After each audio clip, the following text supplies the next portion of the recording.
ये dark psychology का 8वां video है और आज मैं कवर करने वाला हूँ आइसोलेशन के बारे में, जो कि डार्क साइकोलॉजी से जुड़ी हुई एक मैनिपुलेशन टेक्निक है। हम सब के पास एक सोशल सपोर्ट सिस्टम जरूर होता है, जिसमें हमारे फैमिली मेम्बर्स, हमारे दोस्त और हमारा भला चाहने वाले लोग शामिल होते हैं। ये लोग बुरे समय में हमारी मदद करते हैं, रास्ता दिखाते हैं और जब भी हमें कोई सुझाव या सलाह चाहिए होती है तो सबसे पहले हम इन्हीं से सुझाव और सलाह भी लेते हैं। तो जो मैनिपुलेटर्स होते हैं ना, वो अच्छे से जानते हैं कि अगर किसी को अपने कंट्रोल में करना है, किसी को अपनी उंगलियों के इशारों पर नचाना है, तो सबसे पहले उस इंसान को उसके सपोर्ट सिस्टम से दूर करना होगा। तो मैनिपुलेटर्स अपने टारगेट को हर उस इंसान से दूर करने का प्रयास करते हैं जिससे वो अपनी बातें शेयर करता है या फिर शेयर करती है, जिससे कि मैनिपुलेटर जब अपने टारगेट को यूज करना शुरू करे तो वो उसके पास कोई ना हो जिससे कि वो मदद मांग सके। तो यहाँ पर मैनिपुलेटर्स मुख्यतः दो काम करते हैं। पहला, अपने टारगेट को अपनों से दूर कर देते हैं, अपनों से पूरे तरीके से काट देते हैं। और दूसरा, मैनिपुलेटर्स अपने टारगेट को खुद पर पूरे तरीके से डिपेंडेंट भी बना देते हैं। एक बात ध्यान देने वाली है कि बिना आइसोलेशन के जो मैनिपुलेशन होता है वो काफ़ी मुश्किल होता है, क्योंकि मान लो मेरे जीवन में 5 ऐसे लोग हैं जिनसे मैं अपनी सारी बातें शेयर करता हूँ, यानी कि वो मेरे सपोर्ट सिस्टम है। तो जो मैनिपुलेटर होगा ना, वो मुझे एक सीमा से अधिक मैनिपुलेट नहीं कर सकता, क्योंकि मेरे पास 5 लोगों का सपोर्ट सिस्टम है। जैसे ही मैं अपनी प्रॉब्लम्स को इन 5 लोगों को शेयर करूंगा, मुझे 5 अलग अलग दृष्टिकोण मिल सकते हैं।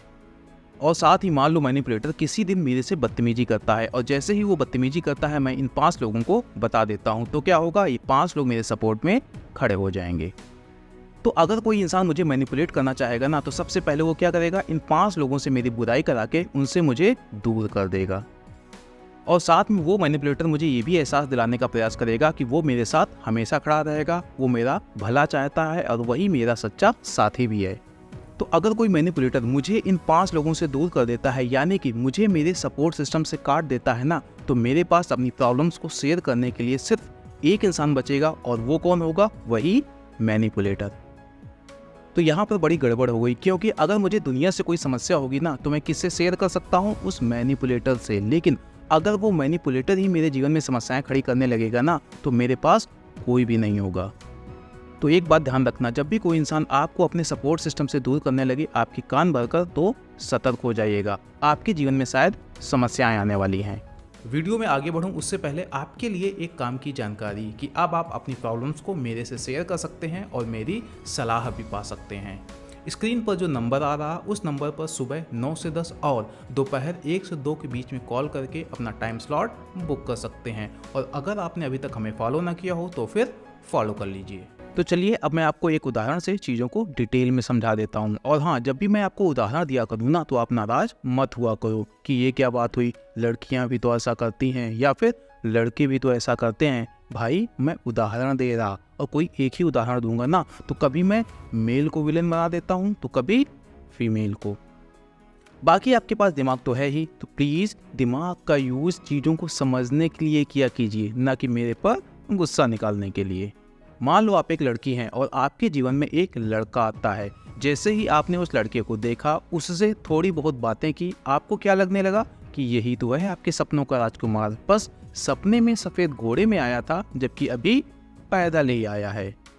फिर क्या था, उस सपनों के राजकुमार के साथ आप तरह तरह के सपने देखने लगी। लेकिन जो सपनों का राजकुमार था ना, वो एक मैनिपुलेटर था। सच्चाई ये है कि वो मैनिपुलेटर था, इसी वजह से वो आपको इतना ज़्यादा पसंद आया, क्योंकि उसने ठीक उसी तरीके से बिहेव किया जैसा कि आपको पसंद था। तो अब वो जो मैनिपुलेटर है, यानी कि आपके सपनों का राजकुमार है, वो आपका सेक्सुअली या फिर किसी और तरीके से मिसयूज करना चाहता है। तो वो सबसे पहले ये देखेगा कि आपके आसपास कौन कौन से लोग हैं और उनके और आपके बीच में संबंध कैसे हैं। अब मान लो उसे ये पता चला कि आपका आपकी सिस्टर के साथ काफ़ी स्ट्रॉन्ग रिलेशन है, लेकिन उसे बाद में ये भी पता चलता है कि एक मुद्दे पर आपका आपकी सिस्टर के साथ मतभेद भी है।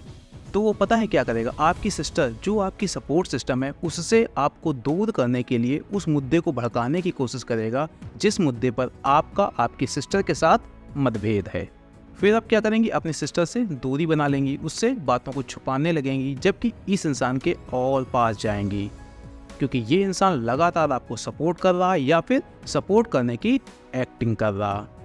अब मान लो जब वो आपके बारे में जान रहा था तो उसको ये पता चला कि एक और इंसान है जिसके साथ आपका काफ़ी स्ट्रॉन्ग रिलेशन है और आप उससे सारी बातें शेयर करती हैं, लेकिन उससे आपका कोई भी मतभेद नहीं है। तो फिर ये क्या करेगा, वहाँ थोड़ा समय लेगा लेकिन उस इंसान से भी आपको दूर कर देगा, झूठ का प्रयोग करके, अविश्वास को बढ़ावा देकर या फिर इमोशनल ब्लैकमेल करके। अब आपके पास जब कोई नहीं बचेगा ना, तो ये मैनिपुलेटर आपके साथ खेल करना शुरू करेगा और जब खेल शुरू हो चुका होगा तब आपके पास कोई नहीं होगा जिससे आप मदद मांग सकें। तो जब भी कोई आपको अपनों से दूर करने की कोशिश करे ना, तो इमोशंस को साइड में रखना और दिमाग के दूसरे हिस्से का प्रयोग करके ये जानने की कोशिश करना कि कहीं वो आपको आइसोलेट तो नहीं कर रहा। कई मैनिपुलेशन टेक्निक्स के लिए आइसोलेशन बहुत ही जरूरी होता है, जैसे कि बिना आइसोलेशन के गैस लाइटिंग लगभग असंभव है। आइसोलेशन काफ़ी अलग अलग तरीके से काम करता है, जैसे कि जो मैकियावेलियन माइंडसेट के नेता होते हैं ना, वो क्या करते हैं, धार्मिक समूहों और अलग अलग सामाजिक समूहों के बीच में नफरत फैलाकर उन दोनों समूहों को एक दूसरे से आइसोलेट करके वोट पाने का प्रयास करते हैं। धार्मिक कट्टर समूहों के नेता कभी नहीं चाहेंगे कि आप दूसरे धर्म के बारे में जानें, दूसरे धर्म के लोगों से मिलें और उनकी किताबें पढ़ें। वो आपको दूसरे धर्म की हर एक जानकारी से आपको दूर करने की कोशिश करेंगे या फिर उतनी ही जानकारी आप तक पहुंचने देंगे जितनी उनके एजेंडे में फिट बैठती है। तो यहाँ भी जो धार्मिक समूहों के नेता है ना, वो आपको आइसोलेट कर रहे हैं दूसरे समूह के लोगों से और सही जानकारी से। किस लिए? अपने फायदे के लिए।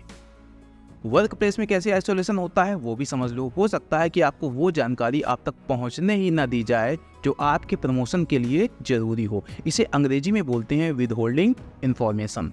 इसको भी मैं एक उदाहरण से समझा देता हूँ। मान लो आपके मैनेजर ने आपसे एक पर्सनल काम करने को कहा, जैसे कि उसके बच्चे को स्कूल से घर छोड़ दे, लेकिन आपने मना कर दिया।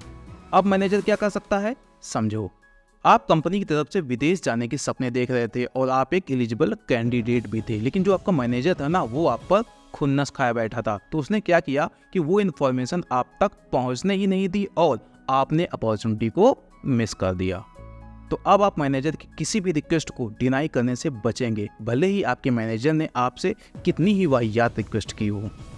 एक मैनिपुलेटिव पर्सन आपको पनिश करने के लिए भी आइसोलेट कर सकता है। मान लो उस मैनिपुलेटिव इंसान ने आपसे किसी दिन कोई रिक्वेस्ट की लेकिन आपने मना कर दिया।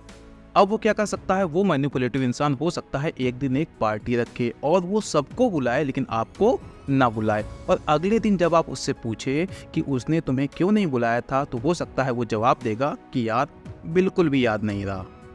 लेकिन आपको एहसास हो जाएगा कि आपने उस दिन उसकी बात काटी थी, इस वजह से उसने आपको पार्टी में नहीं बुलाया। तो अगली बार उसकी बात काटने से पहले या फिर उसकी रिक्वेस्ट को डिनाई करने से पहले कई बार सोचेंगे, क्योंकि आपको उसकी सजा मिल चुकी है।